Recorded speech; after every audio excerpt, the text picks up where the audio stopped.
And mental health is something that we don't talk about enough. In the black community, we're massively overrepresented in the mental health institutions, even more so than in the prisons. And again, these are questions we have to ask. Well, why?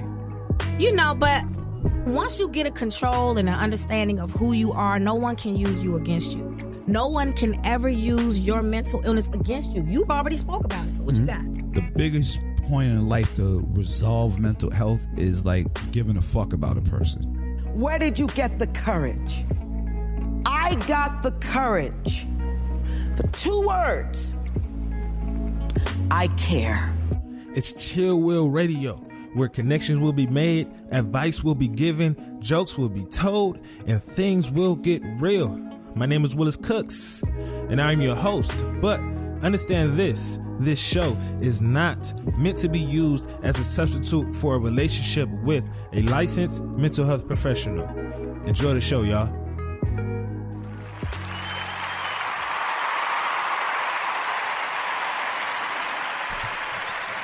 Yo. What's the deal, man? Welcome to another episode of Chill Will Radio. This is episode number 18. Episode number 18. It's a long way to 100, man, but we definitely gonna get there, man. Welcome to another episode of Chill Will Radio, man. Here we're talking about all things mental health within the black community. The good, the bad, the ugly, the cute, the not so cute, the taboo, all the stuff that nobody wants to talk about will be spoken about here on this show. So, welcome to everybody, man. First and foremost, thank you for all those who are tuning in right now. Thank you for all of those individuals who will be tuning in later on because they're watching that boring-ass Super Bowl game, man. Thank you for all of those other individuals who will be tuning in later on in the week, tomorrow, the day after, and even good looking to those individuals who won't be tuning in at all. You know, you probably ain't caught on yet, but you will catch on to it eventually, man. So shout out to you all, man. If you're here, please drop in the comments, man, and just let me know you're here. I always like to acknowledge those individuals who are listening, you know. So quick little what's good, I'm here, what's popping, what's the deal, whatever it is, I don't care, just acknowledge your presence, you know. So my name is Willis Cooks, man. How am I feeling? How was my week, man? My week was kind of chill, to be quite honest, man. It was raining, it was cold all week, man. I don't like this rain. I don't like this rain stuff at all. So outside of that week, man, my week was very boring. Actually, very, very boring, man. I'm still trying to get used to this whole organizational thing. You know, I have a calendar now that I'm using instead of just putting stuff in my head. I've been doing that my whole life, so just trying to look at a calendar is tedious. It's like, what the fuck? Numbers and bills and all that other stuff is in my head. It's a lot, but I can remember it in my head, so I'm trying to figure this out. But outside of that, the week has been cool. Week has been cool. Week has been good. Everything is straight. Keith, good news. What's the deal, my brother? Thank you for tuning in, man. So, moving on into the self-care piece, man. One of the things that I always need to make sure that we acknowledge is our feelings, right? So, within this self-care regimen that I want you guys, within this self-care piece that I want you guys to implement within your self-care regimen is just to give yourself time to feel. Right? Give yourself time to feel. One of the main reasons why this actual self-care piece was important to me, because I was running a group therapy session with one of my patients, and I believe you can build a tolerance to your actual feelings. I believe you can build a tolerance to your emotions, right? Just like we could build a tolerance to anything else, whether it's to pain, to alcohol, drugs, or anything, right? Our body's going to adapt, and we're going to need more of it to feel it, right? Or in order to have that feeling or whatever affect us, right? So when it comes to our feelings and our emotions, one of the things I was helping my patients understand is that we never want to get in the habit of running away from our feelings, right? Whenever something bad goes down, we always quick to just bounce, run away, leave it alone. And because of that, we never give ourselves time to actually understand what that actually means, right? We never give ourselves time to actually understand what that actually means. How am I feeling? How are my palms feeling? Are my palms sweating? How's my stomach feeling? What is going on in the midst of that, right? And my patient was just fighting it. Everybody else in the room got the concept, right? But this individual was really, really, really driving the nail with me and really kind of, I guess, pushing me, because she was so stuck in the mindset of, I don't want to deal with nothing. I ain't trying to deal with none of this shit. I ain't trying to deal with what I have going on. I ain't trying to deal with my problem. I ain't trying to deal with none of that. So you telling me I need to take time to feel how I feel? You are tripping, right? Because a lot of the times we got to deal with trauma. A lot of the times that's going to cause us to deal with flashbacks and things back in the day that we trying to run away from. So me telling you to take time to feel your feelings, I understand that it can be hard, but that does not mean that you have to go back and deal with the trauma that you had 5 years ago, deal with the trauma you had as a kid. Nah, if something is going on in your life right now, take a quick little second to just feel that. A quick little second to just feel that, right? A quick little second to feel that, the good or the bad, right? If something, because we all, especially those individuals who live a very fast and chaotic life, right? Something good may happen. Oh, that's what's up. And they keep pushing, right? They don't give themselves time to actually celebrate that W or celebrate that good news. Celebrate that so you can understand how that actually feels. Because when it comes to the bad shit, we take time to just sit in that stuff. We take time to acknowledge that all the time, but a lot of individuals, what we do is we just run away from it. We don't face it. And I'm a huge advocate for facing whatever bullshit you got in your life, right? I don't care if it's good, bad, whatever. You're never truly going to get over any trauma, any negative thoughts, or anything like that without acknowledging it and without taking it on head first, right? So when it comes to the self-care regimen, take that time, that few seconds, the minute, go to the bathroom or whatever, and just feel, because sometimes we all need that time. A lot of times we need that moment to break down, right? We need that quick little second to break down, right? Quick little second to unpack, because what's going to happen is a lot of individuals are not thinking of suicide. A lot of individuals are not going to therapy because of one isolated incident. No, they're all going to therapy because of it's a collection of shit that they got going on in their life. Now they got to figure out how to deal with all of this shit, right? Instead of just one little thing happened to me. Okay, this person irritated me at work. Let me sit back, process. A lot of individuals don't know how to process. Let me sit back and process my actual feelings when it comes to this negative stuff. So when it does come happen again, I know how to prepare myself, right? The feelings that are associated with it won't really knock me down, right? So whenever we do have that time to actually take a quick little second, take a quick little break and just feel how we're feeling, do that. But after you take that second to feel how you feel, get up and do something. Don't just take that second to feel how you feel, process it, and that's it. Nah, get up and do something, right? Because the one thing that I've been telling my patients all week is that positive affirmations ain't shit. Positive affirmations ain't shit unless it's followed by some type of positive work, right? Positive affirmations ain't shit unless it's followed by some type of positive work. I could sit here on the couch all day and say, I'm going to get a job. I'm going to get a job. I'm going to get a job. But if I ain't putting no applications in, ain't no job just finna, land on my lap and everything gonna be good. Nah, we have to understand that we're not just the mind, we're not just the body, we're not just the soul. We're a mind, body, and soul. Everything is connected. Everything has to be aligned. And if none of those things are aligned, boy, shit gonna be wild. Shit gonna be wild. So understand, once you get to that place to where you're able to really understand your feelings, feel your feelings, understand how your feelings feel, how your emotions feel, where did they lie, what things trigger you, and things of that sort. Do what you have to do to make sure those feelings don't really hurt you. Again, whether it's therapy, whether it's making sure you're talking to someone, whether it's making sure you have, a quick 5-minute process with your boy or your homegirl, whatever it is, do what you got to do to make sure everything is cool. Okay, make sure you follow up with something, because if we just go ahead and unpack and don't follow up with anything, now we're just going to be sitting in our mess. And that's one thing we definitely don't want to make sure we do. We don't want to sit in our mess. So, Keith, thank you for listening in. Tisha, Josh, good looking, man. Thank you for tuning in. So, as always, man, making sure that you implement this into your self-care regimen, man. Not really understand, but take a second out of your day to feel, good or bad. If something good happens, acknowledge that good. If something bad happens, acknowledge the bad and move on. Don't get stuck on it. Oh, this is feeling like shit? Okay, bet. Now it's time for me to move forward. If something positive happens, take a second to acknowledge that W. Celebrate that W and move forward, man. Move forward. So, moving on into the main topic of the show today, man. I got my man BJ Williams, man. How you feeling, brother? I'm doing all right, man. How you feeling, man? That's good. First and foremost, man, thank you for actually being here. But even more so, man, thank you for the actual movement and the Instagram page and everything that you're doing with that, right? Appreciate it. For those individuals who don't know, this individual is the founder of an Instagram page called Can I Be Vulnerable, right? That page is geared towards assisting black males, helping them understand that it's actually okay to be vulnerable, right? It's actually okay to be vulnerable. And I believe I put up a post sometime this week, and it said,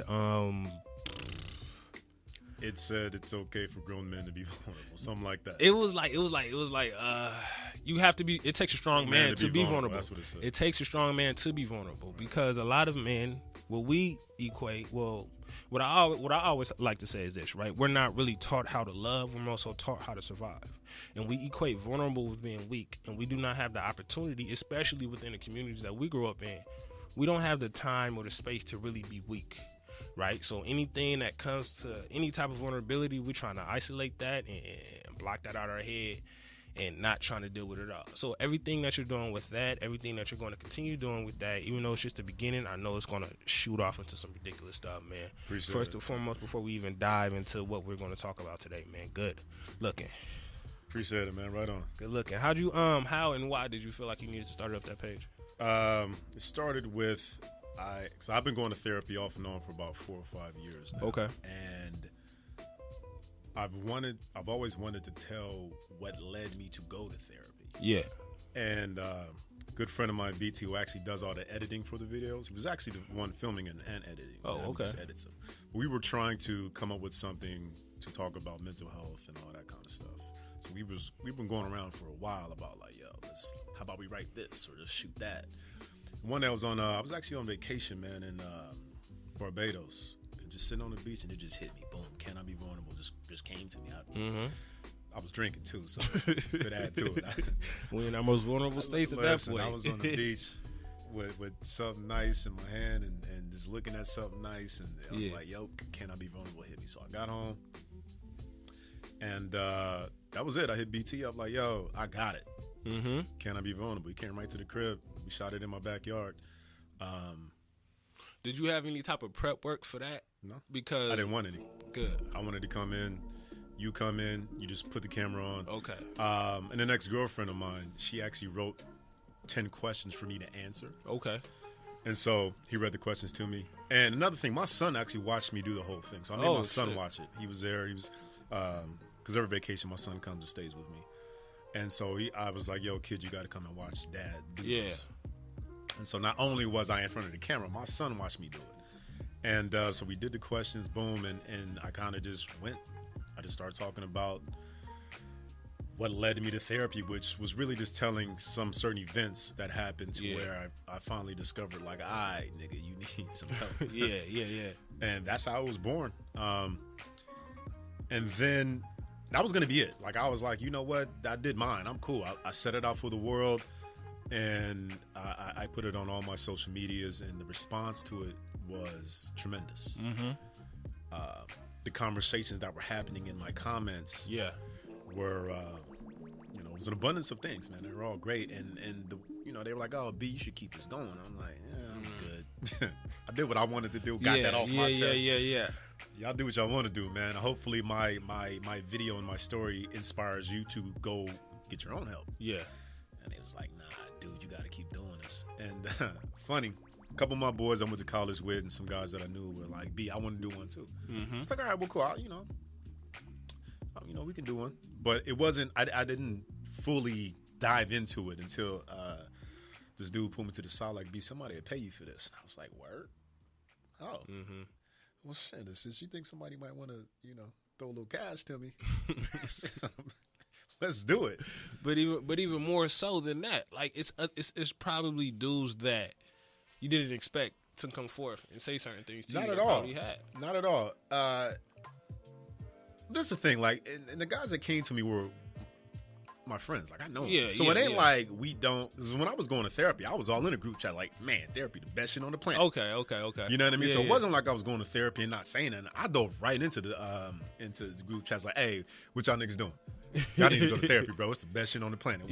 What's up? Yeah. And oddly enough, some of the guys had already gone because a lot of my friends that I hang with are athletes. A handful of them played professionally. Football, basketball, track, some other sports. And just the guys that I grew up in my circle have always been athletes. Yeah. And so some of them had already been going. Anyway, and then a couple of guys that hadn't gone, I'm like, yo, y'all need to go. Y'all we in the chat talking about all these bullshit problems we got. And we need to. You better go talk to somebody go professional. Holler at it. Yeah. So I was always like with my fellas, like, yo, let's do it. But filming it and putting it out to the world is entirely different. Yeah. You know, what goes on in the group chat stays In the group chat. But But once you put it out there, But once you put it out there, it's for everybody, right? So that was something different. So was I expecting them to do that? No, that was a shock. But to say that some of the guys that approached me were like shocking, no, because I talked to all my boys about therapy. Yeah. I was going to couples therapy before with, and I was in a relationship before, and we were going to couples therapy. That's my first introduction to it. Oh, okay. And so from that is when I realized I myself need therapy before I can even think about trying to make this relationship work. Yeah. And so couples therapy was where I really was like, dude, y'all talking about you know your wife out there tripping, you go to therapy, brother. Yeah. Dude, you talking to us? I can't help you because I'm biased. You my boy. I'm gonna ride with you for sure. And I love your wife. That's sis, but. Was some of your boys kind of reluctant about the therapy? No, nobody was like, nah, I don't believe in it. They were all like, man, yep. I think if they haven't been, they were like, I'm thinking about it. Or, Yeah. you know what? Nigga, I'm gonna go. Or you know what? Yeah. Let me get. It wasn't like, no, I ain't going. Yeah. No, I don't believe in it. Because I don't believe guys like keeping their shit in the box, right? I believe a lot of guys actually want someone to talk to. It's just more so they want someone to talk to within a safe space. Exactly. Right? So it takes my boy or my homegirl, whatever, to throw it out there to us. You know. And go back to piggyback onto that, with therapy itself, like it's never even really came up in our community. Nah. You know, if you say therapy, it's some white people like, shit. yeah, it's white people shit or nigga, I ain't crazy. And it's Exactly. like, nah. And so once somebody finally says like, nah, nigga, therapy is dope as a motherfucker, bro, go see that. Then damn, you know what? Yeah.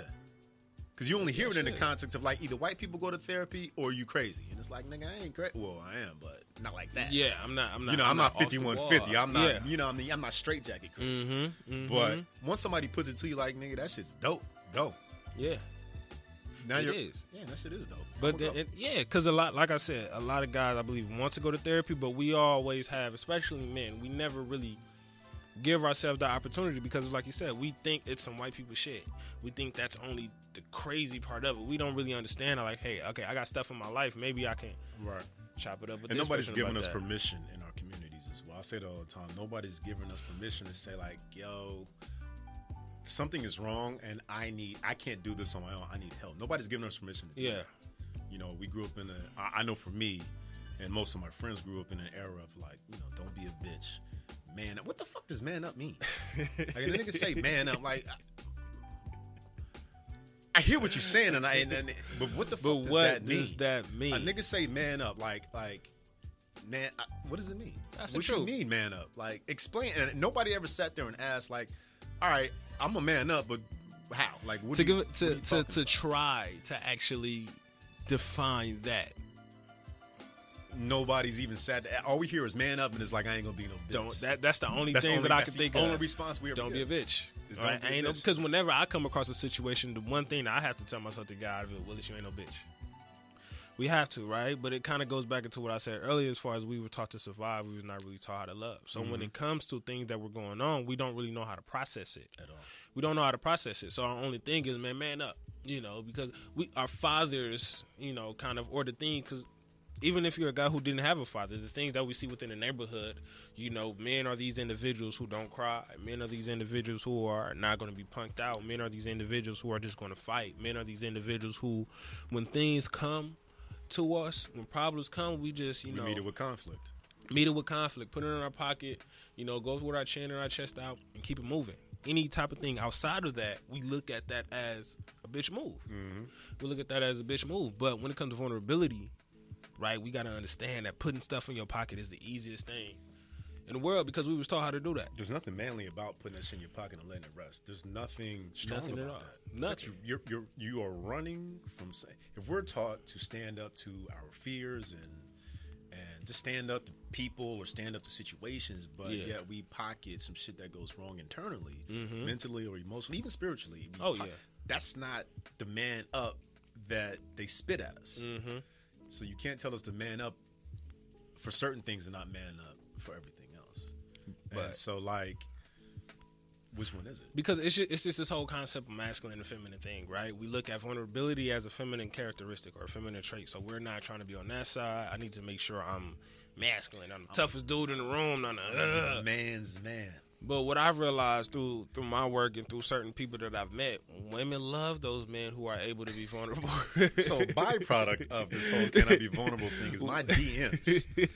And the funny thing is, like, my boy, a couple weeks later after I dropped my video, my boy was like, yo, nigga to nigga, what's your DMs been like? And it didn't even dawn on me. And I was like, fuck you talking? He's like, bro, so who's been in your DMs? And I was like, oh shit.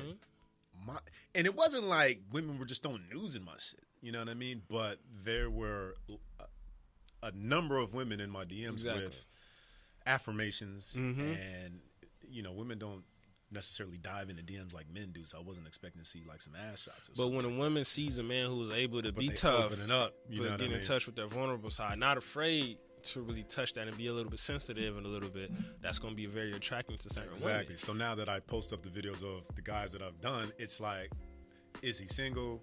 I'm like, yo, lady, this is not. I didn't make this. Yeah. I'm not mad at him about it. It's cool. I think it's funny. Exactly. You know what I mean? But like, it's great to see how they respond to it. And I tell my boys like, yo, if you understand how women respond to you opening up, it makes it so much easier to communicate and actually get the woman you do want. Exactly. You know what I mean? And actually be able to communicate with her or even approach her or have her approach you. You know what I mean? And so, you know, every now and then, actually a lot. Because a lot of us men, we have to be we need to get some type of reward. We need to be incentivized by something, right? So pitching it in a way of, okay, being vulnerable may allow women to actually be attracted to you more, even though for some people who may be listening, like, oh, you don't want to go at that route, but it's a byproduct of it. It's a byproduct. I didn't say that's what you're doing. That's what you do. You don't purposely get into it, but it's a byproduct. Exactly. Like, one of the things, you got to put the candy in the medicine, right? I mean, you got to put the medicine in the candy, right? When I went out to college and I came back, one of the things that really, you know, one of the things that really wanted my boys to really go to college, I used to tell them, like, yo, the ratio at Clark Atlanta is 21 women to every guy. Bruh. You got to go out there for the women. And if you're going out there for the women and you see all these women, you're going to want to stay. And if you're going to stay, that means you're going to have to be in class. You might as well get you an education. You might as well get you an education. Yo, my dad said that to me all my school life. Like, B, school is the one place where you'll be outnumbered by women all the time. Exactly. All the time. As soon as you start working, son, you might not ever see a woman at your job. Exactly. Son, go to school. And it wasn't like I was not going to school. I was a straight A damn student. It's not as corny as we make it seem, right? It's a normal type of thing, right? So if we just go seek the therapy or seek the whatever it is, we're going to realize, like, hey, this shit actually works. Because a lot of us don't really understand how fucked up we may be, right? So going to go seek that therapy or being vulnerable in those sense, even though you may, hey, it's going to allow me to open up more. My relationship isn't going to be as trash. Because I'm not even going to lie, my last relationship probably folded because of my lack of being vulnerable, because my lack of being affectionate. I've ruined damn near every single one of my relationships. Because of that. Because of that. I emotionally was stunted, immature, and I'm not a confrontational person. Yeah, me either, so to speak. So even though we're not at battle, I'm also not really speaking a whole lot about what it is I'm going through or what it is I want or what it is I need, and take that back. Not even take it back. Even hearing her, what do you want? What do you need? How do you need to be loved? It wasn't registering for me. And I was also, you know what I mean? So because it wasn't registering, I'm not able to put that out. And you don't even know how to answer that question. I don't know how to, you know what I mean? And another thing that was huge for me is that emotionally, I would shut you out. Oh, yeah. So I would let you in. I'll give you a piece of me. I'll let you see like what all of BJ can be. And then you touch that, like, I like that, let me have it. And I'm like, nah, lady, get back. I will shut you out. Man, that sounds exactly, that's exactly how I used to function, right? I used to put all of my stuff on the table, all of my nonsense on the table. So I'm like, okay, this is all my bullshit, the good and the bad. Now you have the choice to deal with me or not. Me or not. I don't have to change because you made that decision to deal with me, right? So I don't have to work at being vulnerable. I don't have to work at being affectionate or any of this stuff. Right? So being able to be in touch, and it's a learned behavior. It is. It's a learned behavior. We learn how to do that based upon the things that we get from the past.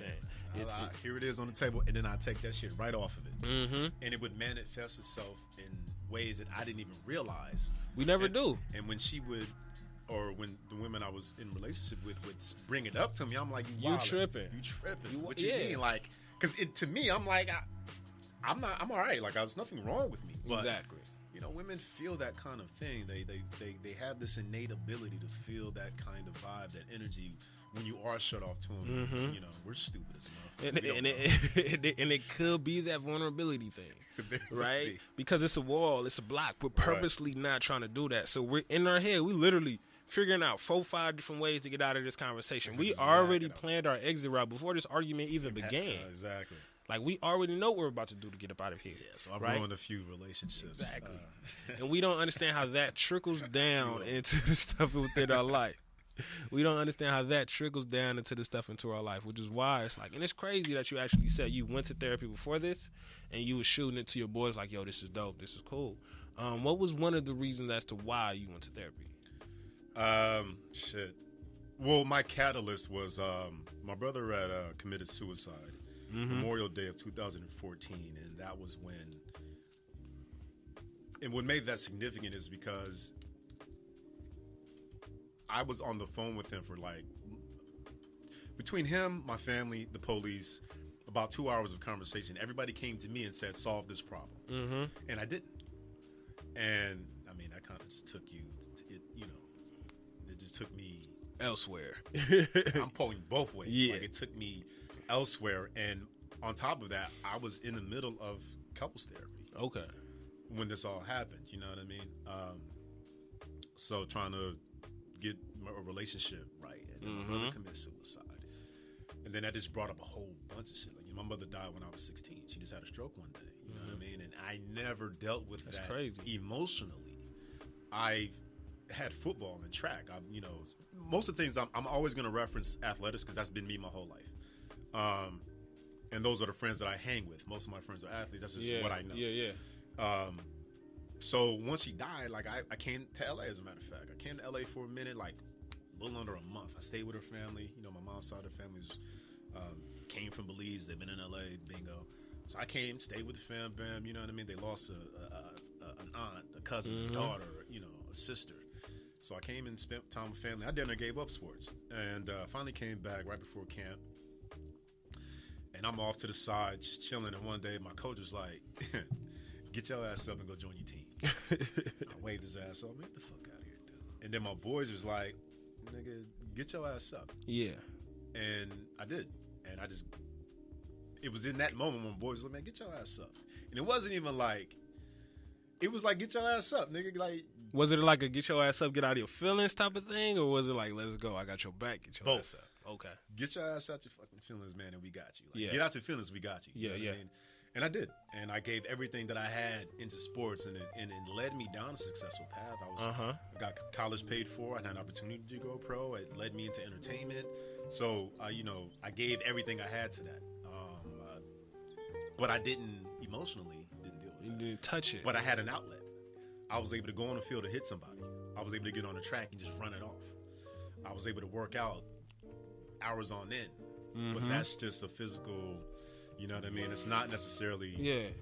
it's just an outlet. You saying that makes me think about what was my outlet. It's crazy that you said your mother passed when she was 16 due to a stroke.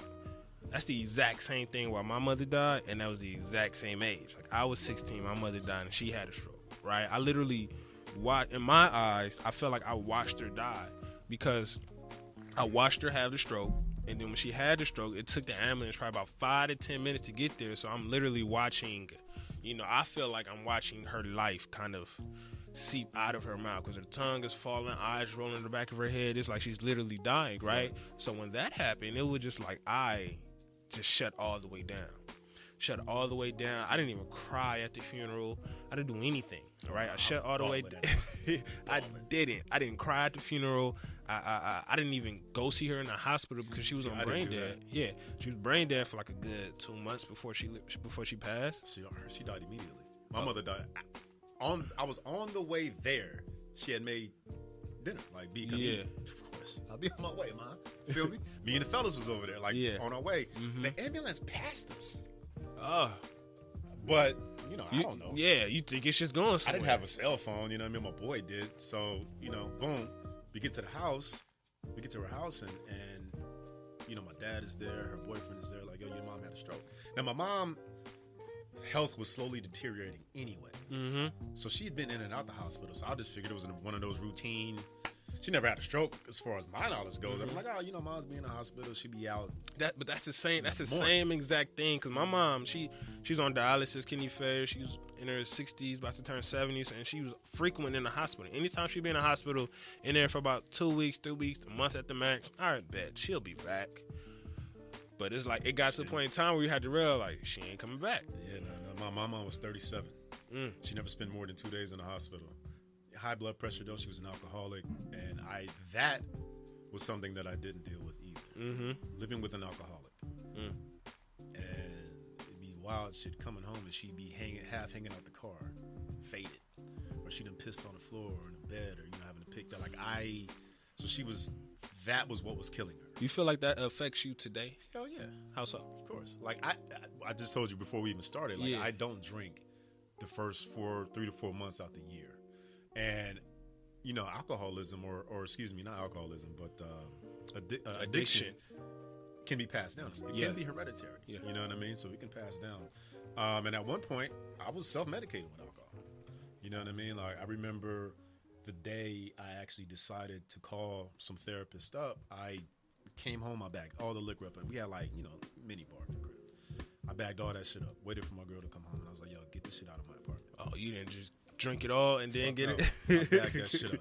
A couple bottles of that yak. Mm-hmm. You know what I mean? She had her stuff. I bagged all that shit up. Have you ever been in a situation where you used alcohol as a way to kind of, heal? Yeah, I'm self-medicating, and this is self-diagnosed because I would come home from work and, have me a little... And I was functioning. I've had one hangover. That's only because I forgot to eat that day. Mm-hmm. But I've never had a hangover. It's never kept me from doing any damn thing. Yeah. I've always showed up and performed on time. Mm-hmm. But, and I also didn't want to be in therapy and then go home and drink. It just felt productive to me. Like I said, I bagged that shit up, and as soon as she walked in, she was like, hey, take this shit out of my apartment. I don't want to see this. And she just looked at it, grabbed it, turned right back around, threw it in the car. I don't know what she did with it. Man, I think she took it to her girlfriend's house. So they, they did what they did. Man, just hearing you speak though makes me think about all of the shit that I didn't do, right? Because it's like, once my mom died, I completely emotionally locked myself up from everything. Didn't cry from that situation. I went homeless a month later, 2 months later, sleeping house to house, slept on the freeways. I was literally an inch away from attempting suicide, jumping off a platform in front of a train.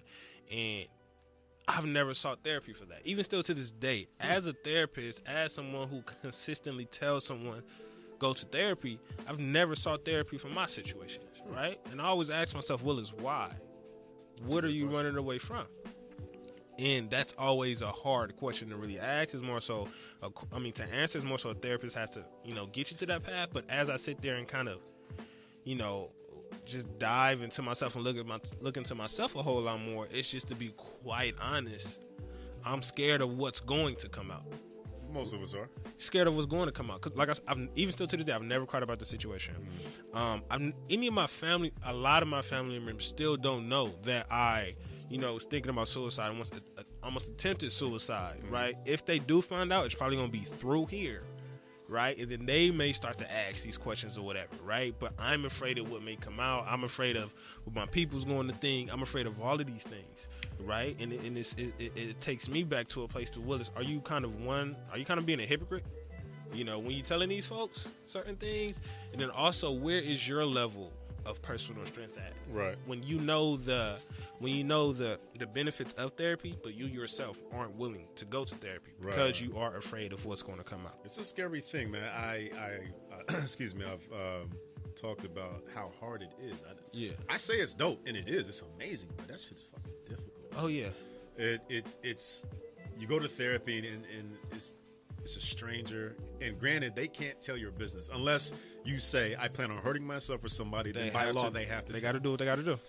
But outside of that, or unless you say I've been molesting kids or some shit, then they gotta call the cops on you again. But other than that, they can't, client privilege. They can't tell anybody anything. Mm-hmm. And so once you get past that, like, all right, they can't tell my business part of it, you start to relax a little bit more.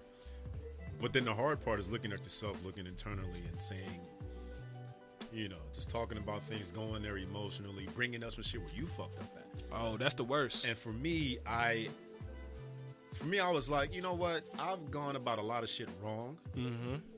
And this is what has gotten me. Let me try something else. We ain't trying to hear our fuck ups. Now, but you know what, though? I've always been a person like, I like to be wrong about things. How else am I going to learn if I'm always right? You know what I mean? Like, let me fail. Because there's great lessons in failure. But when it comes to yourself, I'm stubborn as shit. So I'm like, yo.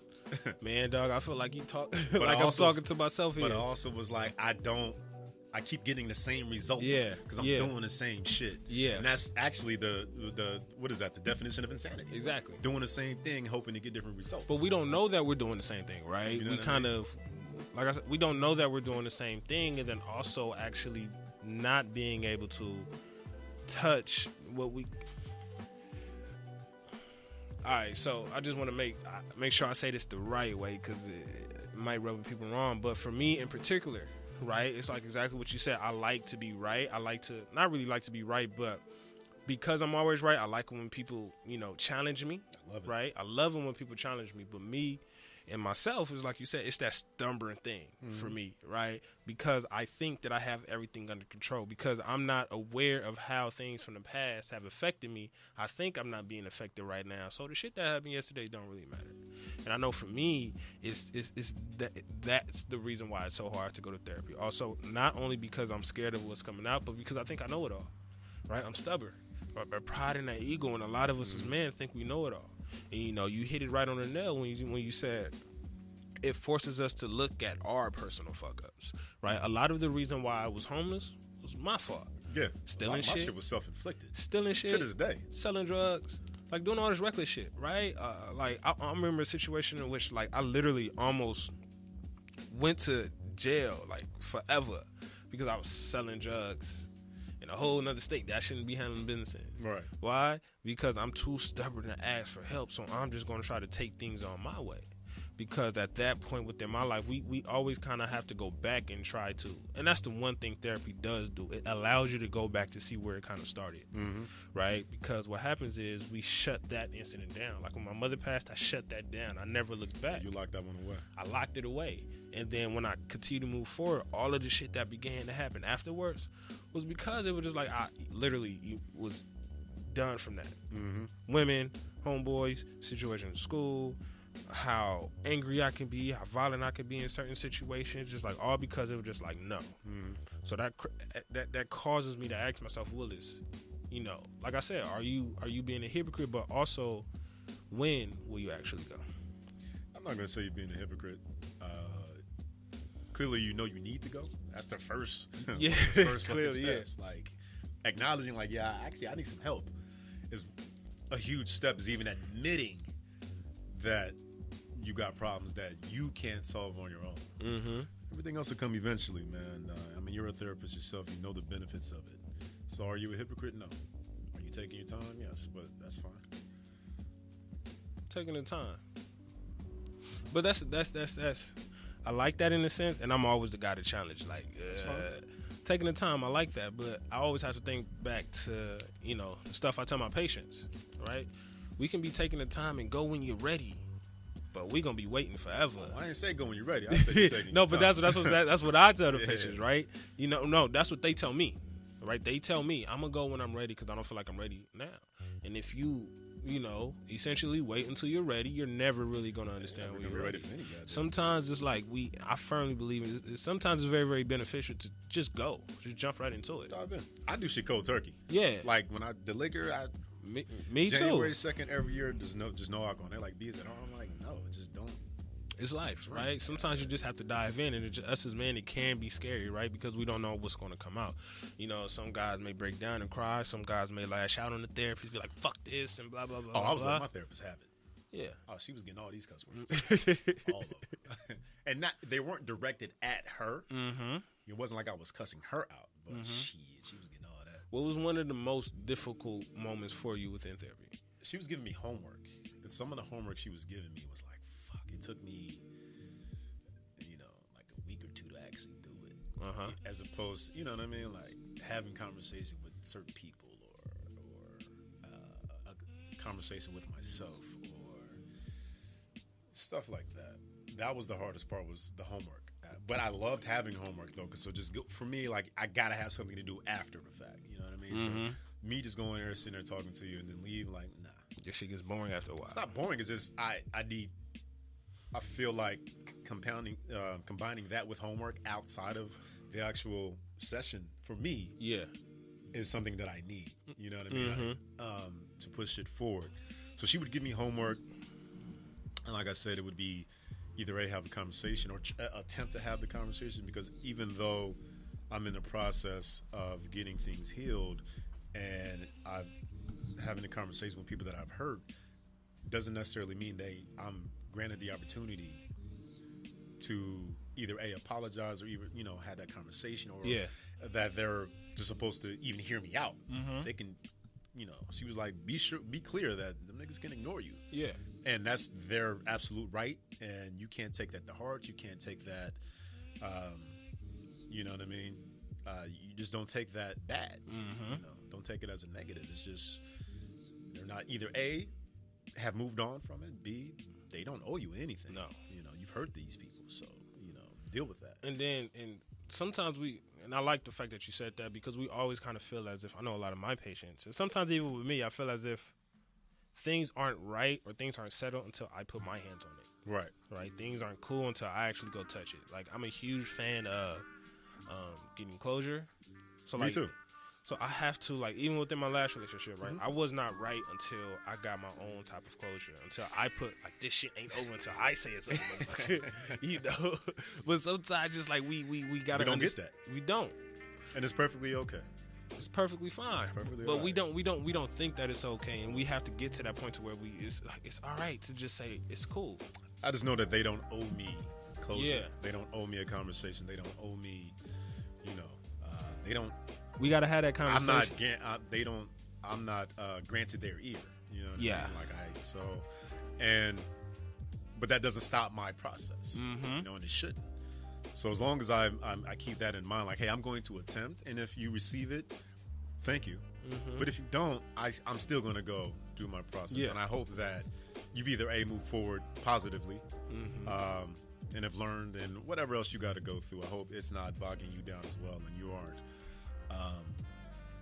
in a state where it's like, I hate that nigga, harboring on to that shit. You know what I mean? Hopefully you're like, lesson learned, it wasn't whatever it was, and I can move forward in my next thing or whatever you're doing and be cool with that. I just don't ever want to speak to this nigga. Exactly. Which is, I'm okay with that. So, I think it's kind of ironic that, a woman had brought you to therapy. Yeah. I think it's ironic that a woman had brought you to therapy, solely because a lot of the time women, they know what's up with us. They do. Like, she knew. Know what's up with us. They know the help we need, but we're always saying no. She had been wanting to go to couples therapy for a while. And I was like, no. I was never like, no, we don't need to go. But I'm like, all right, just I would put it on her, like, hey, set it up. Yeah. And I'll go. Yeah. And I'm not saying she kind of put it off as well, for whatever her reasons were. I actually never asked. But I always be like, yo, set it up. We'll go find a therapist. And then I do remember a couple of times she's like, well, let's go meet these people. And I'm like, I'm busy. I had an excuse. And every, few times I would go, I'm like, I don't like that. Or I ain't like her. Or it's expensive. Or I had all insurance. these excuses. You know what I mean? I had insurance too. Like, you know what I mean? Like, and, but finally, something had happened, and I was like, you know what? Let's go. Like, let's do it. And still said, you set it up, but like, I'm ready. I'm not going to come with an excuse. I'm not coming with no excuse, man. Let's do it. So when you went to therapy on your own, when you took that solo trip to therapy, what were some of the things you looked for when it came to finding an actual therapist? I wanted a woman of color, and I wanted a woman. Why was that important to you? For me, I was like, I wanted a black woman, first and foremost. Yeah. Because granted, like, who else to know the plight of a black man Than a black woman. than a black woman? I could have went to a man first, but also was like, it's my first time. Women are very subtle and motherly and sisterly or whatever. That woman's touch. There's nothing like it. And so that was my thing. I sorry, white people, I just didn't want y'all. That's just and I'm not saying you wouldn't have been great. You probably would have been amazing. Yeah. But for me, as a black man, because the big thing with therapy is you have to be able to gain that rapport. You have to be able to know. You have to be able to be comfortable with who you're sitting in front of, because that other person's gonna be able to understand why. Exactly. There's certain nuances of being black in America that they just understand that y'all just don't. Exactly. And I don't have to explain that to them. You know what I mean? I would hate to have been in a therapy and I'm talking whatever I'm talking about and would have had to give a backstory on the history of, you know what I mean? Yeah. Like, or if I say a joke and you just don't get it, like you ain't seen Friday, you know what I mean? Like you ain't seen Friday and like I don't know. Exactly. But that's an easy rapport that we can build. It's an easy way to knock out a lot of those initial conversations. Not initial conversations, but also what happens is a lot of people go to therapy. They just think any therapist is the right therapist, or all therapists are good. All therapists are not good. You may have some trash therapists. I've heard stories of when therapists have fell asleep in sessions. Sometimes a lot of therapists turn the therapy into themselves, and they're talking about themselves a lot within therapy, but also the fact that me and the therapist have to have these connections, right? So if you need a woman. It's funny you said that. I had the second therapist I had, because my first therapist, she moved further, her office was further away. And I was like, The second therapist, she was always late, and I have punctuality is my pet peeve. Yeah. I have I try my best not to, I get it, shit happens, but habitually late, can't stand it. But we were sitting on a session and she started talking about her husband that passed, and I'm like, damn, that's shit. But I'm not paying for you to talk about this ain't about you. This ain't about you trying to relate. I get it, and your husband just passed, but this ain't. I ain't pay you for that. You know what I mean? And I didn't want to be in therapy like, hey, lady, I'm paying you to talk about me, not about you. You're not trying to be the therapist. I'm sorry that this happened, but lady, unless you want to pay me, or this could be free. So what kept you looking for the new one? Because she wasn't black. Okay. And finally, the woman that I actually wanted, took me a while to get her, and I finally got her. Okay. I was like, yes, got her. Okay. And so I finally got the first woman I had. She was from Colombia. Okay. She was from Colombia. So I was like, all right, close enough. You're a woman of color. It's all that matters. But the biggest thing in that is, like, people understand, like, you're not going to find the right therapist the first time. No, not at all. And then if you're a male trying to seek therapist, sometimes that can be very defeating. If we go to the therapist and, okay, this therapist is shit, and then we like, you know what? That's all therapy. That's all therapy. Yeah, you kind of group them all together. It's like medicine, right? In order to find that right medicine, you may have to, try a few. I can't into finding anything. A good restaurant, you got to go to a few Mexican restaurants to find a taco spot you love, or a good trainer. If you go to the gym, a good gym that you like, that just vibes with you. You got to date a few times. If you're picking a college, like visiting several colleges, and it says this is the one for me. Hell, shit, finding a mate. Exactly. You know what I mean? Like you got to talk to a few of them. Exactly. I like you the most.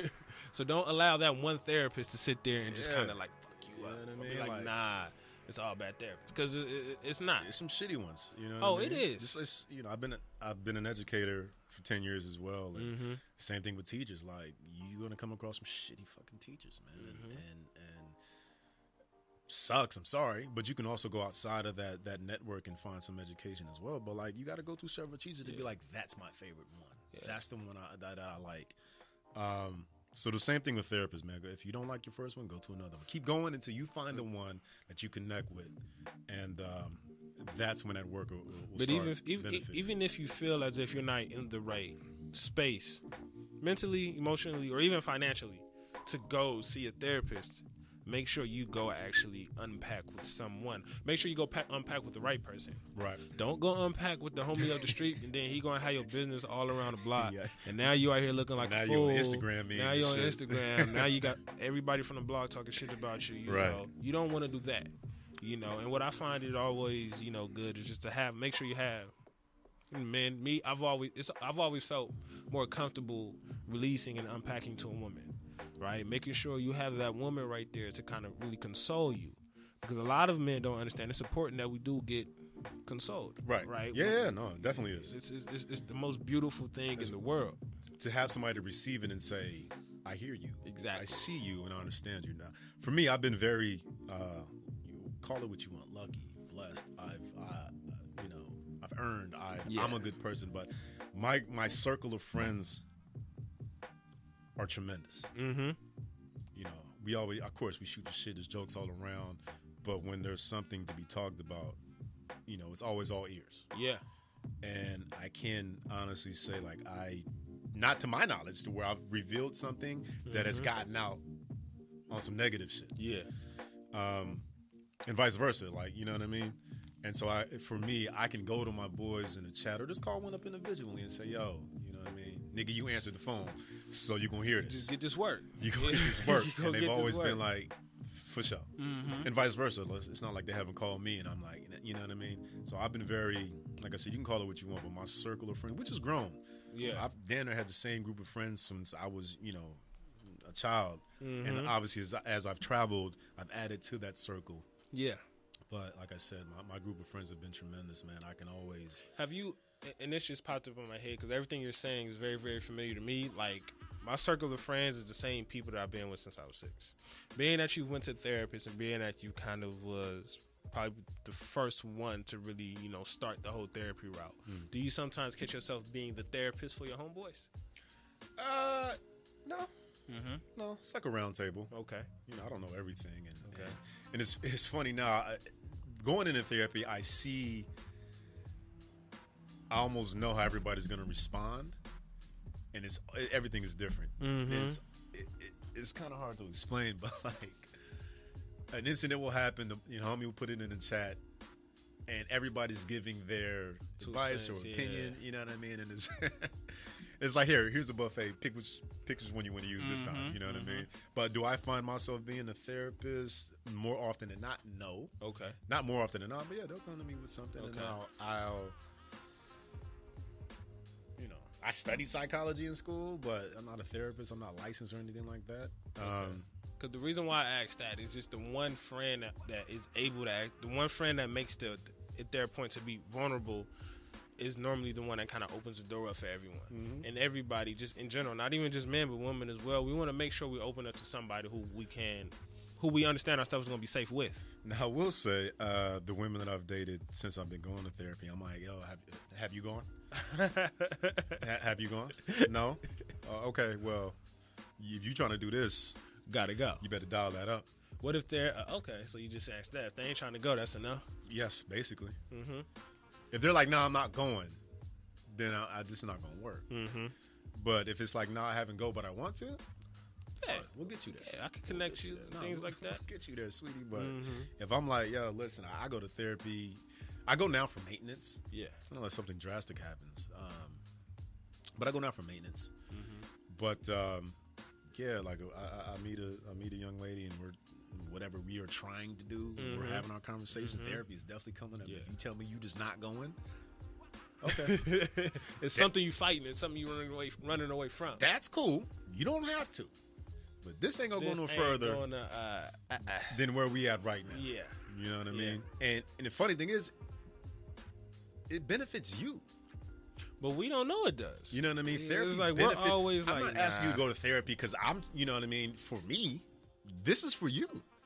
And whoever you end up with will definitely be a beneficiary of it eventually. Who are you to tell me that I need help with my shit? Man. And that's the issue. I've had people say like, yo, nothing's wrong. I'm like, just go find out. Just go find out. Doesn't necessarily have to be something wrong with you. Maybe you develop tools that if something does happen, you're equipped with the tools to handle that right away. And nothing does happen to you. You know what I mean? We talk about, health. Preventative care is way more effective than... And it's way more cheaper, too. In the long run. It's cheaper to prevent care. It's cheaper in the long run. It's cheaper to eat right. And I know we're like, it's expensive. Yes. But there's something called a poor tax. You know what I mean? Eating fast food all the time. Eventually, it's cheaper now. But eventually, that tax at the end is going to get you. That's where it gets expensive. You know what I mean? Dental. You know, you got it, whatever. All of that stuff. All that shit. All of that stuff. Cancer and all that shit. Which is why it's dope for the fact that she's still going now for maintenance work. Because you don't want to backtrack, right? Because we don't want to go therapy. Everything is good. We think we got everything in check. We leave, then boom. Me doing these videos, like I said, most of these guys I know. They're your boys. And then some of them have been recommended to me, but by my boys. You know what I mean? Yeah. So like, this is my dude. So, you know what I mean? That connection is there. And hearing these guys, and like I said, most of the guys, I've heard these stories. I've been around for it. Like, I remember that happened. Yeah. But to see them talk about it in this capacity on film is different. There's a different element to it. And it affects me. Mm-hmm. You know what I mean? Like, so I had to go like, yo, I just want to make sure I'm processing this shit right. Yeah. You know what I mean? Like, we've had, you know, the second one we did with Hamza Abdullah, one of my college teammates, man. Mm-hmm. I speak to Hamza. Well, at the time, we're in a group chat. You know what I mean? I got like several group chats that I'm in. I'm talking to this man all the time, and I remember some of the instances that happened. I remember him going off on Twitter about how the NFL was doing the guys, and I remember it was a big thing for like 2 weeks. Yeah. I remember when they stopped playing and took their trip to Mecca, and I remember, you know, his attempted suicide. Mm-hmm. We were actually supposed to film his video before that, and he ended up at Manhattan Beach because he tried to kill himself. Oh, okay. And he just disappeared. And, you know, his brother hit me. His brother Hussein hit the line like, "Yo, keep Hamza up, whatever. Keep him in your prayers and your thoughts." And I'm like, "Fuck," you know what I mean? So boom, we did this like maybe a week and a half after his attempt. So this shit was fresh. It was fresh. And some of the other guys, I got my guy Kenson coming up. I grew up with Kenson. Kenson talked about being a deadbeat dad the first 6 years of his daughter's life. Now I've heard men say, you know, I was a deadbeat dad. But I've never heard a man get into the details and his mindset and where he was at, talk about that. But I remember when it was going on. I remember him going to court battling with his daughter's mom. I remember, you know, I just remember being around for all of that, you know, because we would hang out. We'd play flag football together. I'd come into town, we chill, whatever. I remember all of that. You know, baby mom tripping, I got to go to court, and, you know, I ain't seen my daughter. And I remember all of that. But to see him, for one, grow into that, I was a deadbeat dad, and here's why.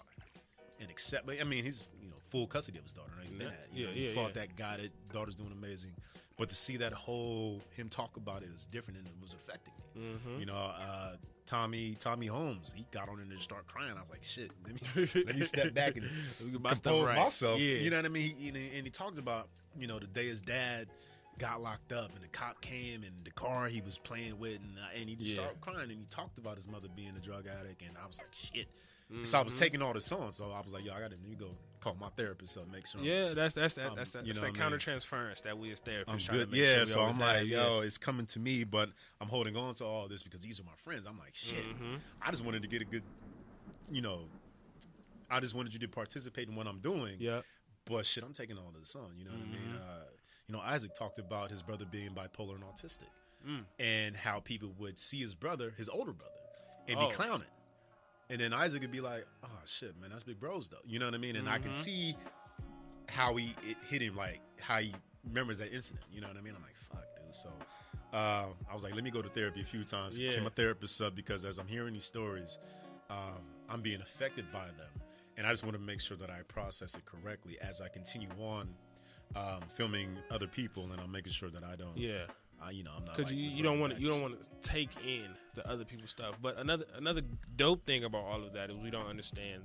One of the things that was kind of unintended, you know, is the effect that it has on other people.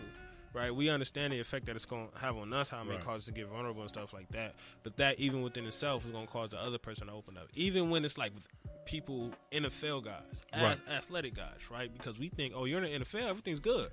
You got money, you know, you probably always wanted to be a football player, you're living your dreams, everything is straight, but you don't understand everything else that's on the back end. Man, listen, the stories that I've been involved with, that I've heard, that I've lived with. I didn't play professionally, but some of my closest friends, some of my best friends have played successful careers, and I've been around for the function parts. I've been around for the bad shit too. Yeah.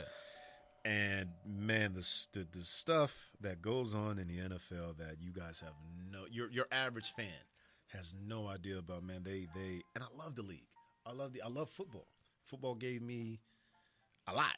taught me a lot. That's your outlet. But goddamn, man, the way they treat some players, not some, most players that aren't named, Aaron Donald, or that aren't named Tom Brady or Aaron Rodgers. The shit that they go through, the shit that they've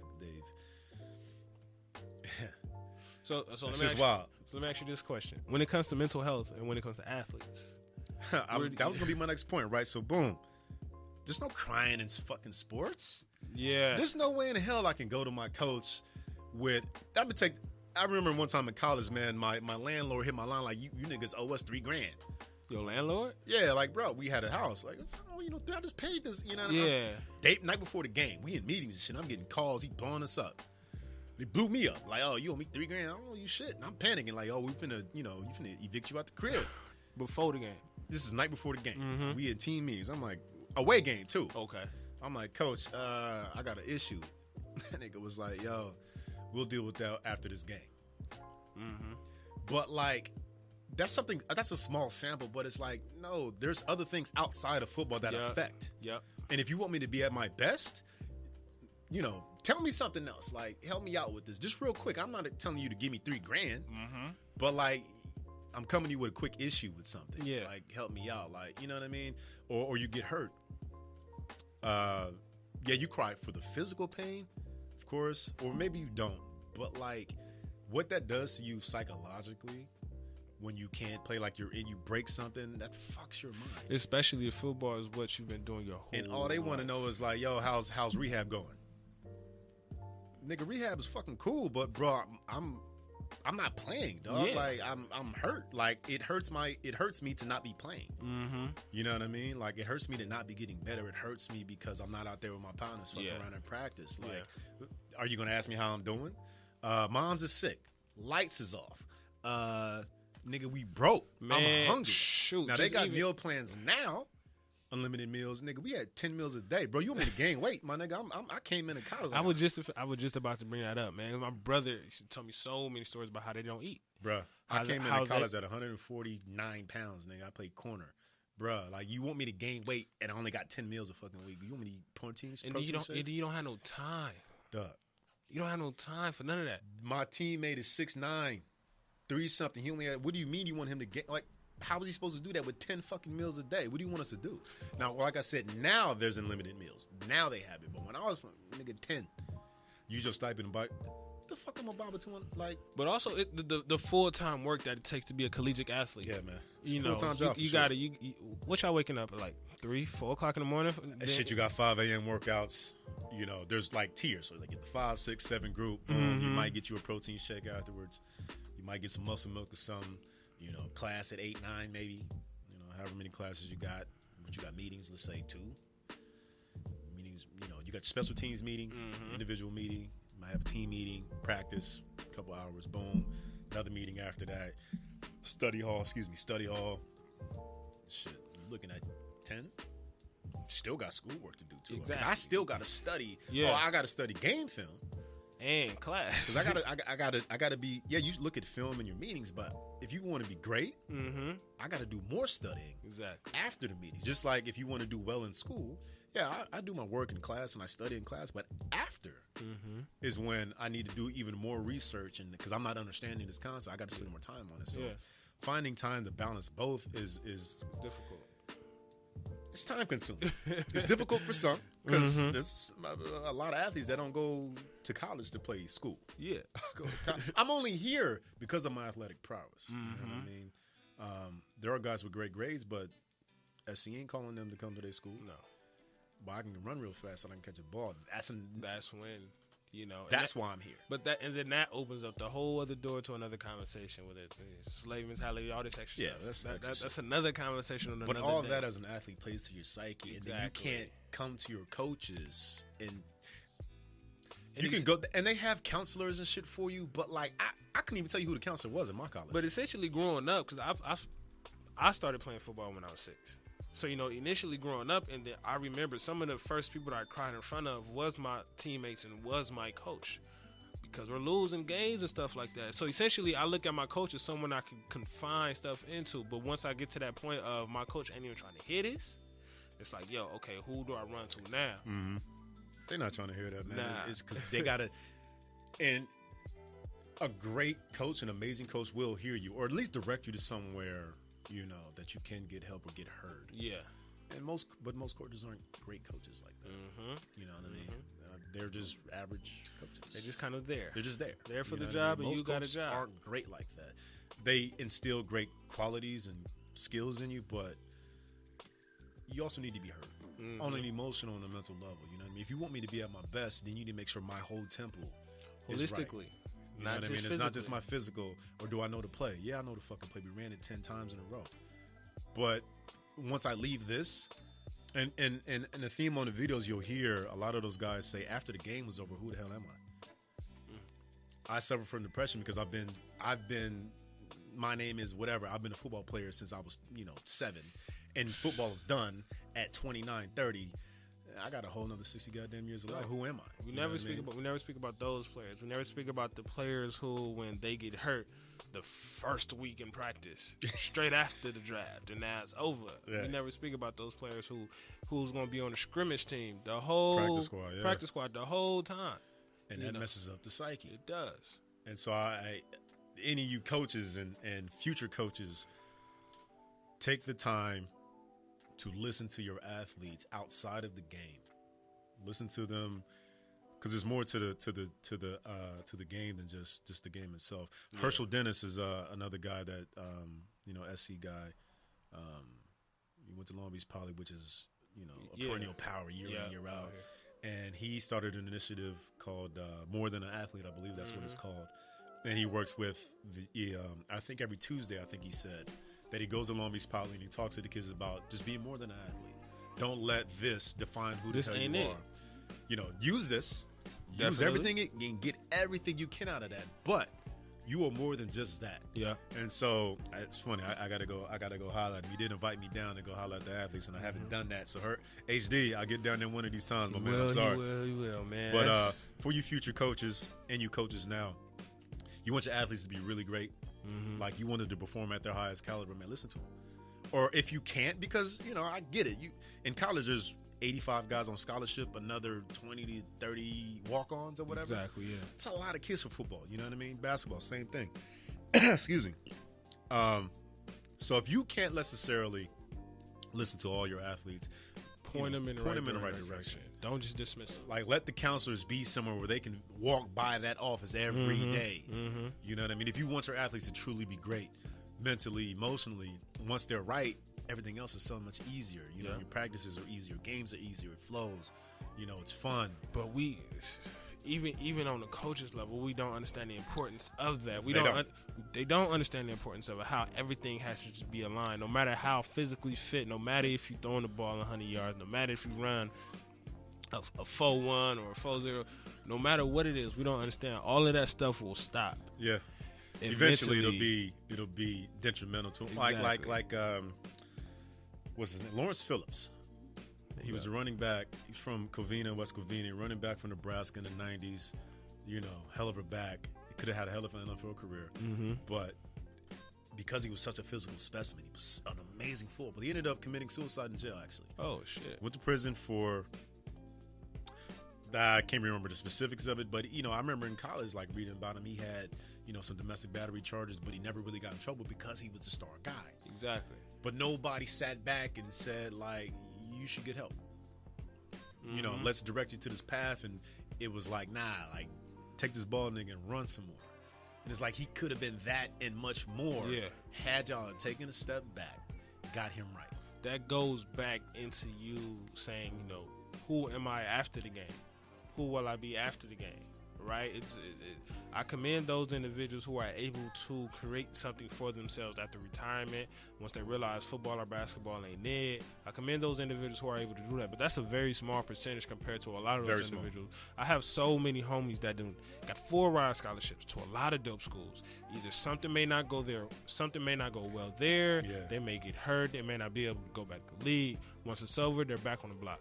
Yeah, back on the block selling drugs, back on the block doing whatever. And then now we have the community looking at that individual as if like, yo, you could have been this. What happened? Yo, that what happened question was a killer.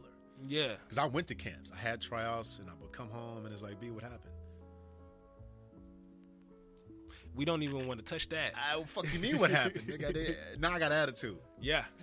That nigga, they cut me. I got an attitude at you for asking me, but I also got an attitude with myself. Because I didn't make it. Because now I'm questioning, like, damn, was the skills not right? And it could be it. Mm-hmm. Just wrong place, wrong. It could be a multitude of things, Exactly. but I didn't have the tools and the wherewithal to be like, just to have the tools to cope with that. Man. So it's The athlete game, man. Like I said, and the reason why I started with athletes because I know what that's like. I know what they go through. But that's even more so.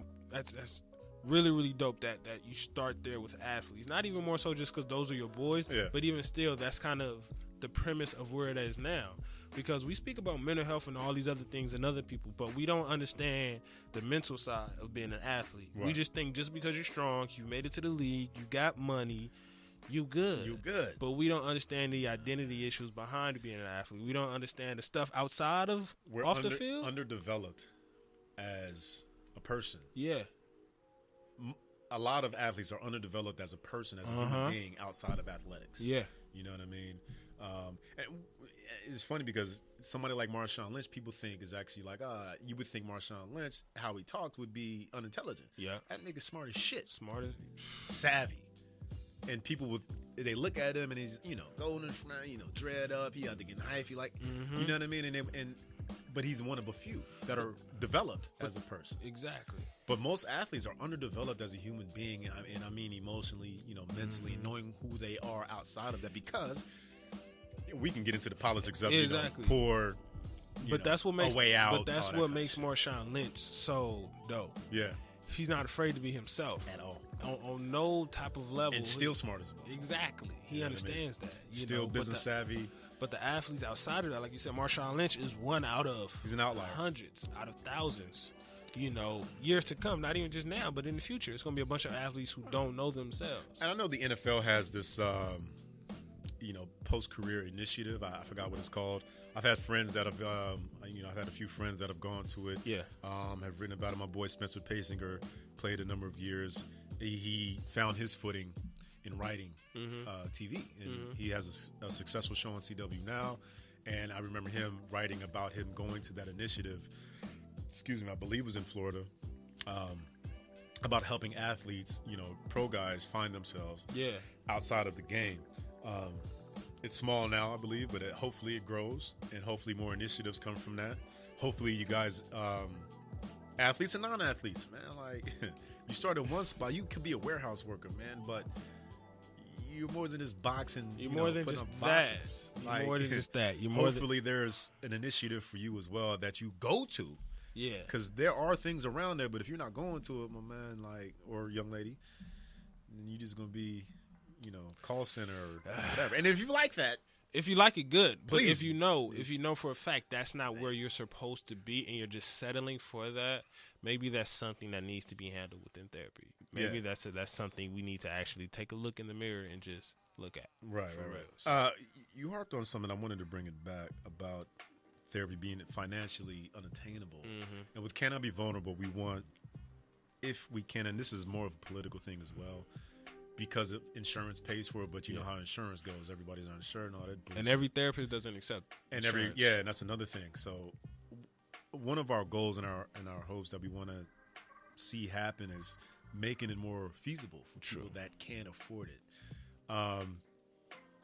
We will be, I'm gonna call it fundraising to sponsor guys to get therapy, pay for the therapy and whatnot. But hopefully we come with an initiative that makes it just feasible for everybody to go, make it affordable. I know there are some places that do a sliding scale based on how much you make, based on how much you'll pay. And that's normally at the colleges where you can go to where they're learning, but finding a resource to where it's not breaking your pockets and not, I'm not one of those dudes that's like, well, if you can go buy a pair of shoes, you can go fuck out of here. Like, you know what I mean? Like, if them shoes make you happy, goddamn it, go buy them, motherfuckers. Yep. You know what I mean?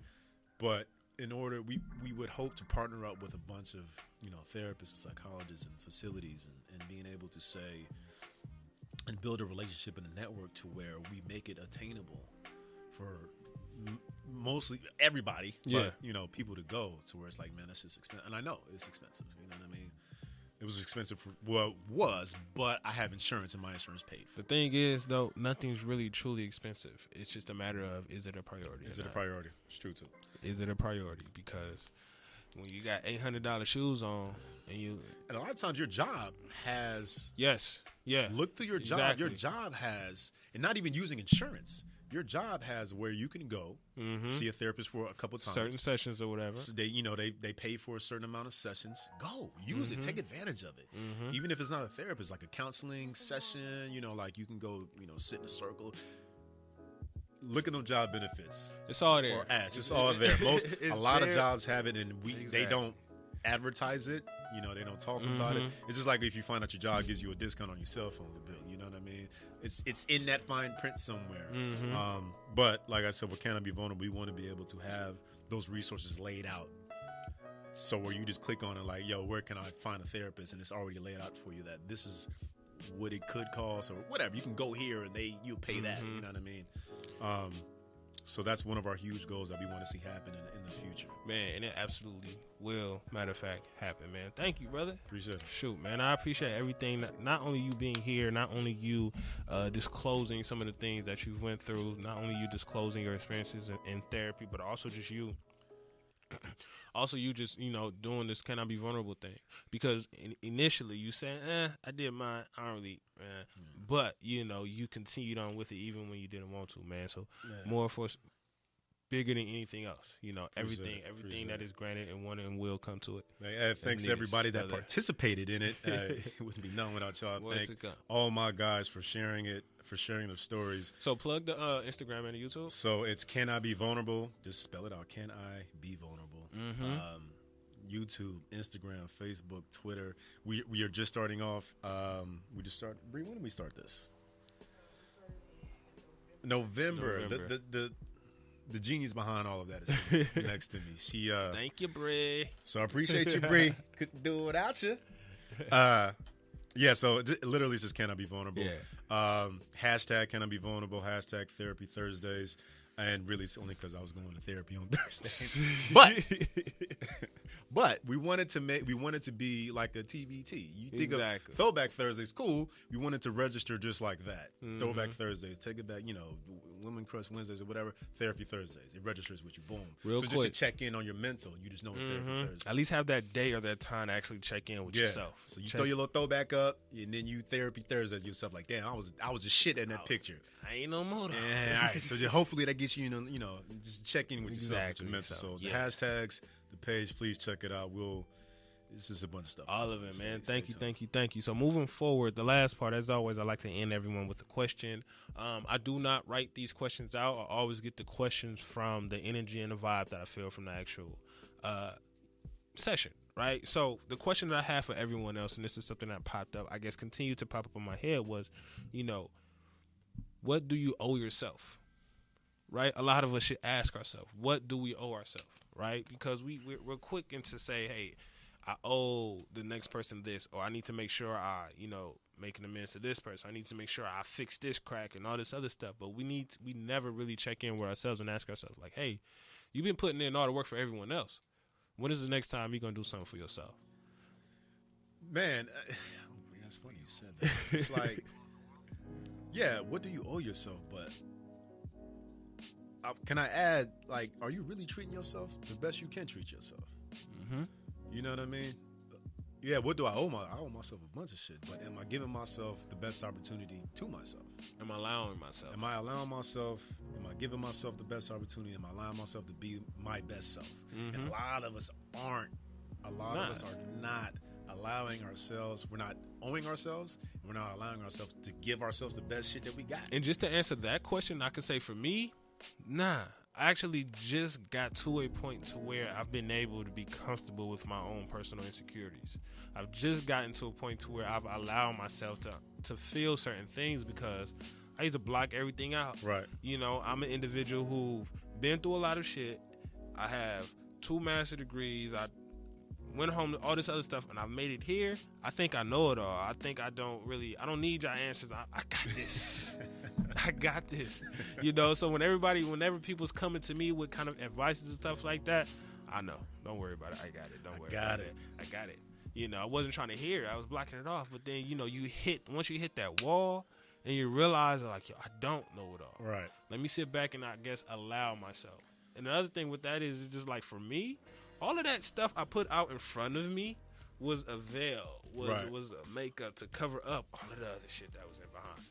You know, so yes, what do you owe yourself? And then, are you giving yourself the best opportunity for you to have the best shit? the best shit, to Yeah, grow, man. to do whatever, to Ladies, be I know the you best, got your man. best makeup, you put your face on, you get it beat, but like, yo, put that shit internally too, man. Are you allowing yourself to be given the best shit that you deserve? That and not from like, oh, can I get it from you? No. No. From yourself. And how can you give it to yourself? I'm just getting to that. I've slowly been working on that. You said celebrating your wins. I never celebrate my wins. And it's hard for me to let other people celebrate my wins too. Like, I don't take compliments well. Yo, I be weird. mad.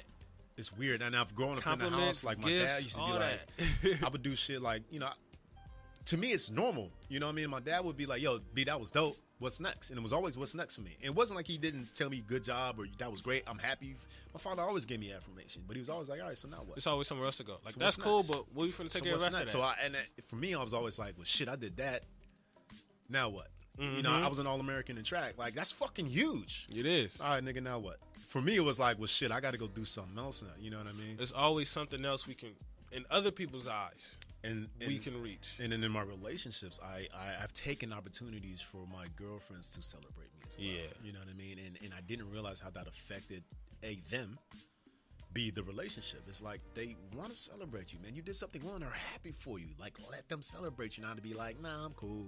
Or I'd like pay for something and she wanted to, like, and the next girlfriend was like, B, shut the fuck up and let me celebrate you, please. It makes me happy. And I was Man. like, huh. I bring this shit up all the time. All the time. My birthday, my girlfriend got me probably the biggest and the best gift I've ever received for a birthday period. I was mad. Pissed. I ruined one birthday, man. Why are you giving me this? I was like, man. Even when she knows when I needed it, even when she knows I deserved it, even when she knows all of these things, I'm still like, nah, don't do that. Let them do it, fellas. Let them celebrate you, man, and celebrate It's them as well. perfectly- You celebrate your own wins. I'm working on that myself. It's hard. I'm Yeah. not gonna front. It's difficult because I'm like, yeah, I did it. That's cool. I was supposed to do that, or We supposed supposed to to. do it. We feel like we're supposed to be good, so we're not. I don't need to celebrate anything I know I'm supposed to be doing. fuck that. Celebrate that shit. I'm working on it now. Allow other people to celebrate you, man, and ladies too as well. But yeah, give As yourself always. the best chance and owe it to yourself. Hey, we have to, man. But as always, man, for everyone tuning in, good looking. Keith, thank you for tuning in. Tanisha, thank you for tuning in. Josh, man, thank you for tuning in. I appreciate everything that you're doing with Melody Social Workers, man. Didier, Bree, live, love the content coming from New York. Hey, I appreciate you, sweetheart. Thank you. As always, man, ain't no wealth without your mental health, man. So please stay blessed and take care of yourself. Be great, y'all. Peace.